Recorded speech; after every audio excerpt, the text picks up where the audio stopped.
Yo, what's up? Lagi bersama dengan gua Mail. Welcome to comeback di my channel Muhammad Ismail. Oke, cuy, seperti biasa di video kali ini gua bakal ngebacain cerita-cerita lu lagi ya. Kemarin itu cerita-cerita random, sekarang gua nggak tahu nih cerita apa. Gak usah berlama-lama, langsung aja ke cerita yang pertama ini. Let's go. Halo mas, gue mau cerita kejadian paling random yang sampai sekarang bikin gue pengen ngilang dari bumi. Wah, random lagi nih. Jadi waktu itu gue lagi semangat banget upgrade hidup, abis beli HP baru hasil nabung berbulan-bulan. Sumpah ya, rasanya kayak akhirnya gue naik kasta gitu. Terus gue kepikiran buat pamer dikit di story biar orang-orang tahu gue juga bisa glowing walaupun saldo sering ngedip-ngedip. Gue foto HP itu pakai angle estetik, ada kopi, ada cahaya matahari masuk jendela. Pokoknya vibes-nya anak senja produktif banget. Terus gue tambahin caption sok keren, kerja keras nggak pernah mengkhianati hasil. Tai. Padahal kenyataannya gue baru aja minjem duit dulu ke temen gue buat nambahin kurangnya. Aduh, tapi ya udahlah ya, namanya juga usaha menjaga image dan disitulah semua petaka dimulai. Jadi setelah story itu naik, gue duduk manis sambil nunggu orang-orang nge-reply kayak wow keren atau spill spek dong. Wow, ekspektasinya gitu ya. Tapi yang muncul malah chat bro, lu serius pamer pakai duit gue? Gue langsung merinding tapi gue pikir dia cuma bercanda. Gue jawab santai, halah bercanda mulu lu. Dia bales lagi, gue nggak bercanda, lu lupa tadi lu minjem 1,5 juta kemarin. Nah disitu gue mulai panik karena masalahnya gue nggak cuma upload story, gue juga share story itu ke grup kantor, grup alumni, semua sama grup keluarga. Gue kira aman karena kan itu cuma story biasa, tapi ternyata ada satu orang di grup alumni yang super kepo namanya S. Dia screenshot story gue dan kirim ke grup sambil ngetik ini katanya kerja keras tapi kemarin pinjam duit ke R ya. Boom. Parahnya lagi, grup alumni itu isinya orang-orang yang mulutnya lebih cepat dari wifi tetangga. Ada yang ngetik WK kerja keras dari pinjol. Ada yang bilang ini definisi sukses dadakan. Bahkan ada yang kirim stiker SpongeBob miskin sambil ketawa. Gue cuma bisa liatin layar sambil senyum palsu. Padahal dalam hati gue udah kayak ayam goreng jatuh ke got. Terus si S makin nyolot. Dia bikin polling di grup. Menurut kalian ini flexing atau halu? Mas, pollingnya ada 47 orang ikut dan 45 orang milih halu. Waduh, gila nggak tuh? Gue berhasil jadi trending topik. Lebih sakitnya lagi, salah satu temen gue share screenshot itu ke Twitter dengan caption temen gue pamer HP pakai duit utang. Mampus. Entah kenapa tweet itu nyebar dalam 3 jam. Udah 12.000 like, aib nasional fix. Besoknya gue bangun tidur, notifikasi HP gue bunyi nonstop kayak alarm kebakaran. Ada DM dari orang yang dikenal bilang, bang, bagi tips biar sukses kayak lu, pinjem duit siapa? Flexing boleh, malu jangan. Bahkan ada akun meme yang nge-repost cerita gue sambil ngasih judul kisah nyata kerja keras versi minjem. Gue langsung lemes, gue coba klarifikasi di story, gue tulis, guys itu cuma bercanda, tapi makin parah orang malah reply bercanda kok pakai polling. Terus CR juga makin kesel, dia ngomong lu mending balikin duit gue daripada klarifikasi. Gue langsung sadar ya juga ya, akhirnya gue transfer balik duit dia walaupun harus makan mie instan seminggu. Tapi tetap aja nama gue udah jadi bahan candaan. Di kantor pun orang manggil gue CEO pinjem dulu. Jadi pelajaran hidupnya, mas kalau mau pamer pastiin itu beneran hasil usaha sendiri. Ya iyalah, ya iya. Ngapain pamer hasil orang lain anjing? Ya buat apa juga gitu kan? Yang ada malah malu gitu. Karena sekali lu flexing salah tempat, dunia bisa jadi lebih kejam daripada komentar netizen TikTok. Sekarang gue udah kapok sumpah, HP gue masih gue pakai tapi tiap kali lihat layarnya rasanya kayak lihat dosa masa lalu. Dan gue juga belajar image keren itu nggak penting kalau ujungnya bikin diri sendiri jadi meme nasional. Betul ya buat apa juga gitu loh. Biasanya begini-begini tuh baru ngerasain apa yang dirasakan. Memang tai gitu.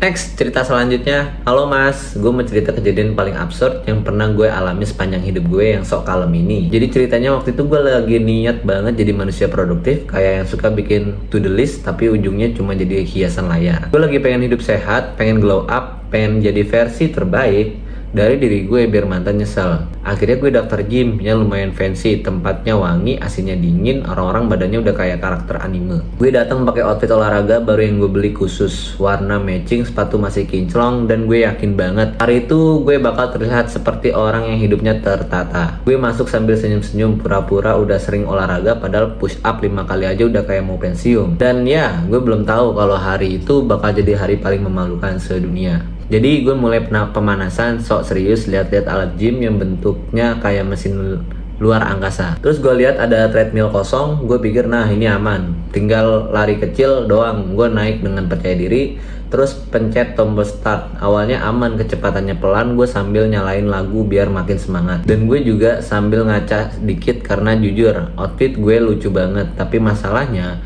gue nggak sengaja kepencet tombol speed naik dari 4 jadi 8, dari 8 jadi 12 dalam hitungan detik. Treadmillnya berubah jadi jalan tol. Gue panik, kaki gue mulai nggak sinkron sama otak.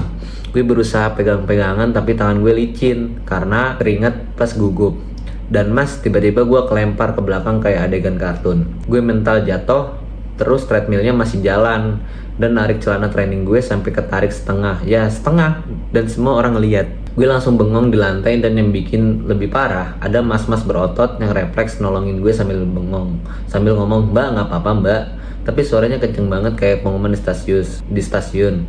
Seketika semua mata ngarah ke gue. Ada yang berhenti, ada yang lepas dumbbell, ada yang bahkan ngerekam karena mungkin ngira gue konten TikTok. Gue buru-buru berdiri, narik celana gue naik sambil ketawa palsu. Padahal dalam hati gue udah jerit-jerit. Gue bilang, nggak apa-apa kok, tapi cuma testing alatnya. Tapi si mas itu malah jawab, testingnya ekstrim banget ya mbak. Terus tiba-tiba ada mbak-mbak lain nyetuk, ini kayaknya adegan Tom and Jerry. Gue mau nangis. Lebih parahnya lagi, pas gue nengok ke kaca besar gym, gue lihat pantulan gue, rambut acak-acakan, muka merah, dan sepatu gue satu nyangkut di treadmill kayak manusia gagal total. Setelah itu gue pura-pura santai, padahal malu gue udah sampai ubun-ubun. Gue duduk di pojokan sambil minum air, berharap semua orang lupa. Tapi nggak lama pelatih gym datang, inisialnya M. Terus dia ngomong dengan suara lembut tapi menusuk, mbak tadi itu tombol emergensinya stop, sebenarnya bisa dipencet. Terus kenapa baru bilang sekarang? Gue cuma bisa senyum kaku sambil ngangguk. Terus dia ngajarin gue cara pakai treadmill dari nol, kayak ngajarin bayi baru belajar jalan. Gue berusaha kelihatan tenang, tapi dalam hati gue udah bikin surat pengunduran diri dari kehidupan. Yang bikin tambah kacau, pas gue buka HP ternyata temen gue ngechat, "Bes, kok lu viral di story orang?" Ternyata benar, ada orang upload video gue jatuh dengan caption POV niat sehat malah jadi komedi. Gue langsung mode pesawat, sumpah itu momen gue sadar gym bukan tempat healing, tapi tempat ujian mental. Akhirnya gue pulang cepat dengan alasan ada meeting, padahal meetingnya sama rasa malu. Sepanjang jalan gue mikir, hidup tuh lucu ya, kadang kita niatnya pengen glow up tapi malah jadi bahan hiburan satu ruangan. Tapi ya udah, gue ambil sisi positifnya, setidaknya gue udah olahraga, walaupun olahraga mental dan harga diri. Sekarang gue masih lanjut gym kok, tapi gue lebih kalem, gak sosokan, dan gue selalu pencet tombol speed pelan-pelan kayak lagi nyalain kompor. Dan gue juga belajar nggak semua hal harus diburu-buru, termasuk jadi versi terbaik dari diri kita. Kadang kita harus jatuh dulu biar tahu cara berdiri dengan gaya yang lebih elegan. Anjing langsung di kayak sentil gitu ya anjing gue ya. Next, halo mas, kenalin, gue mau cerita kejadian paling kocak sekaligus bikin gue pengen pura-pura pindah planet. Jadi waktu itu, gue lagi ngerasa hidup gue flat banget kayak mie rebus tanpa bumbu. Gue pengen cari hiburan biar gak stres. Akhirnya gue mutusin buat ikut event speed dating yang katanya seru dan kayak kekinian. Gue pikir bakal lucu kalau ketemu orang baru, ngobrol santai, siapa tahu jodoh nyasar.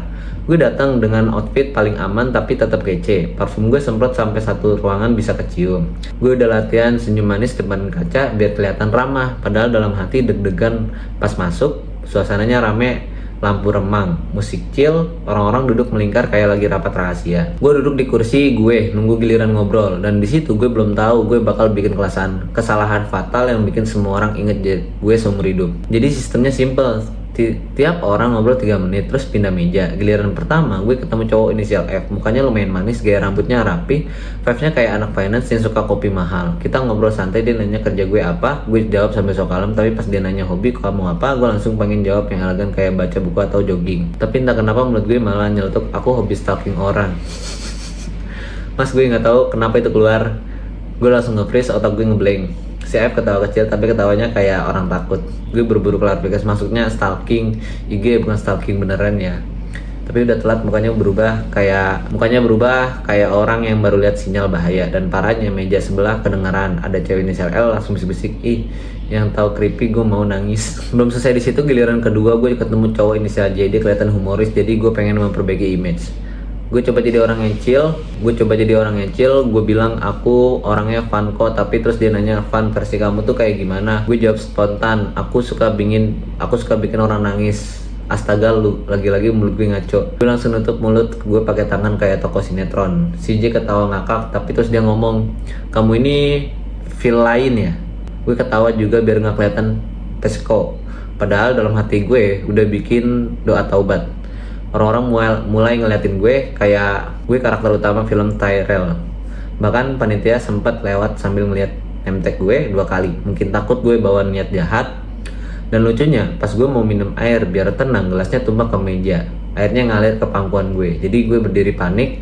Terus kursi gue jatuh keras banget, semua orang otomatis nengok. Suaranya kayak drum kondisi darurat. Nah, puncaknya terjadi pas sesi terakhir. Gue ketemu cowok inisial R. Dia kelihatan kalem, sopan. Jadi gue pengen serius. Gue bilang oke, kali ini gue harus normal. Kita ngobrol lancar. Dia bahkan bilang gue kelihatan unik. Gue seneng dong, akhirnya ada yang gak takut. Terus dia nanya, kamu tipe orang yang setia nggak? Gue jawab, setia banget kok, asal nggak bosen. Gue sumpah, menurut gue musuh terbesar gue. Si A langsung diem terus ngerus dada kayak orang abis denger berita duka. Dia bilang, berarti kamu gak setia dong.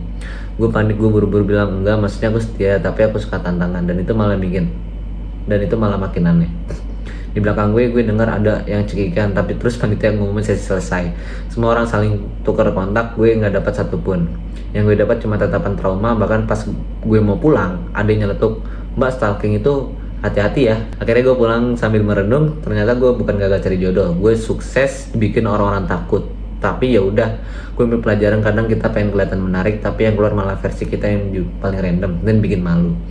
Sejak hari itu gue sadar mulut gue harus punya filter. Gue juga sadar nggak semua tempat cocok buat diri sendiri sepenuhnya.